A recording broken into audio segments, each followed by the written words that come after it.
আলোচনার প্রসঙ্গ পিএইচপি। তো পিএইচপি তে আজকে আলোচনা করব ফাংশন নিয়ে। তো ফাংশন পিএইচপি তে কিভাবে কাজ করে, কিভাবে লেখা হয় সে প্রসঙ্গ নিয়ে কথাবার্তা।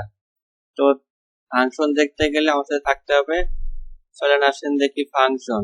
পিসি থেকে ক্লিক করলাম, সি তে ঢুকলাম, জাম্পে ঢুকলাম, এইচটিটিপি তে ঢুকলাম, ইউটিউব পাইলাম। ইউটিউবটা সিলেক্ট অবস্থায় রাইট বাটন ক্লিক করে নোটপ্যাড প্লাস প্লাস, ও না সরি, এখানে ক্লিক করে 18.php, এখান থেকে notepad plus plus.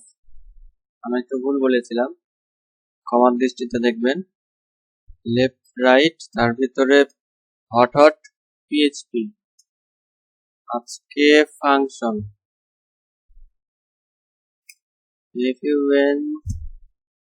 FUNCTION function এভাবে কি আসে। ফাংশন লিখতে গেলে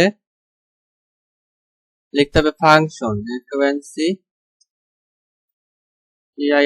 ফাংশন লেখার পর ফাংশনের একটা নাম দিতে হয়। তো আমি দিলাম রোকন, না দিব আলিফ, আলিফ দিয়ে এরকম, এটাকে ফাংশন বলে। ঠিক আছে, ফাংশনের নাম আর এরকম করে দিলে একটা ফাংশন দিতে।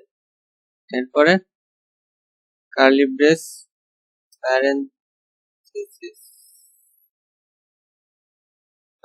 এরপরে কি করব, ইকো করে দেব না, একটা কিছু বলে দিতে হবে, প্রিন্ট করে দিতে হবে না, স্ট্রিং প্রিন্ট করে দিই, বলি হাউ আর ইউ বললাম।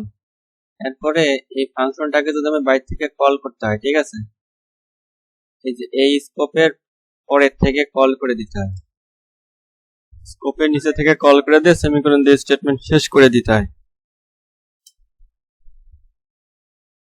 তো এইভাবে আসলে ফাংশন গুলো লেখা হয়।